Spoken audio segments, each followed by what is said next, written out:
Pho not just a noodle soup. So swimmy. I thought that pho referred to a Vietnamese street dish comprising rice noodles in a rich broth. Does of course. But pho is much more. For the dish is actually named for the rice flour sheets from which its noodles are made. So there I was like an idiot, proclaiming myself to be unimpressed with pho.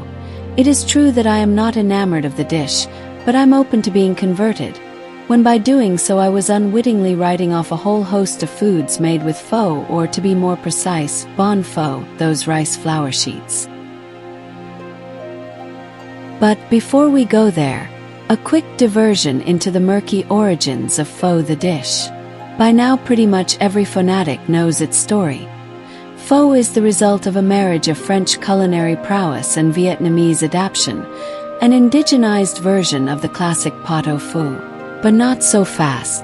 There is a contrarian take on pho's origins. I was glad to learn of it. Thank you, Mark of Sticky Rice. The pot au feu tale always struck me as a wee too neat and tidy. In her book Aspirations and Appetites in Vietnam, Food and Drink in the Long 19th Century, Erica J. Peters tells us that pho first appeared on Hanoi streets, the creation of one single cook, or many cooks. The identity of the dish's inventors are lost to the ages. After cows, not traditionally eaten by Vietnamese but used as draft animals, were imported into the country and raised for the colonial French table. Networks of Chinese and Vietnamese who butchered meat for the French or cooked their meals probably diverted beef remnants to street soup vendors. Peters elaborates in a paper titled, Defusing Pho, Soup Stories and Ethnic Erasures. And to me at least, this take on pho's origins rings true. Wouldn't Vietnamese cooks, as enterprising as any cooks anywhere, have figured out what to do with meaty bones and scraps? Would they have needed, or wanted, to call upon a classic French dish for inspiration? For that matter, why should we assume that pho's inventors knew pot au feu firsthand? In her book, for which she drew on French writings from the colony, Peters describes French colonials who went to great pains to hold themselves apart from locals, right down to what they ate. Yet there is still the question of name. Pho must certainly be a Vietnamese transliteration of pho, right? But the word pho could have come from fun, Cantonese for pho-like rice noodles, which Vietnamese would have known from the noodle dishes that, Peters observes, were sold by southern Chinese on the streets of Saigon and Hanoi. It wouldn't be the last time Vietnamese street cooks adapted a noodle specialty from a neighboring Asian country, Si Hu Chiu. Whatever pho's true origin story, we know its evolution. From Hanoi street specialty to Vietnam's most iconic dish. Food-focused travelers to the country tend to obsess over it, often to the point of missing out on other, equally delicious Vietnamese noodle specialties. Even in Saigon, which lies about 1,780 kilometers south of Pho Central. Pho made its way to Saigon with migrants from Hanoi in the middle of the 20th century, and morphed into a whole other animal. Which version is better? I'm not sticking my toe into that debate. Lesser known to visitors is that Vietnam's beloved noodle soup now lends its name to other dishes made from bánh pho, those rice flour sheets. A few weeks ago we sampled two, in a neighborhood near Truc Bok Lake that's home to a rash of shops spilling tables streetside and serving all things bánh pho. For reasons I know not of, most of these dishes include beef.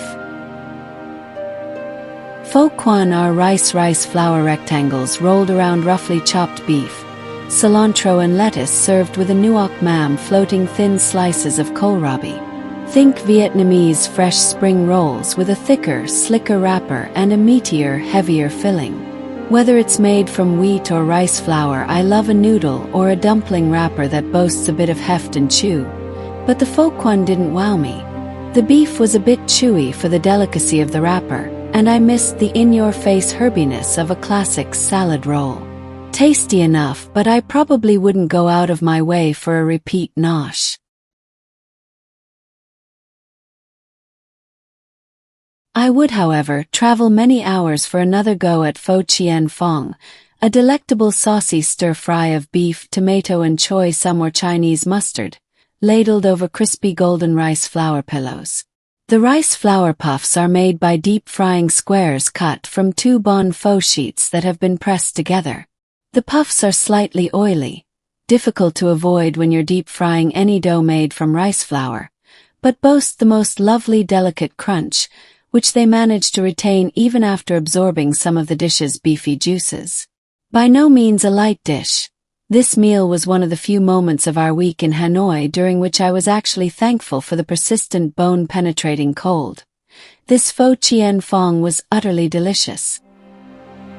The next day I asked Hanoi Cooking Center's Tracy Lister, author of 2 cookbooks on Vietnam. Tracy's Vietnamese street food is out in the USA as of this week, about the dish's origins.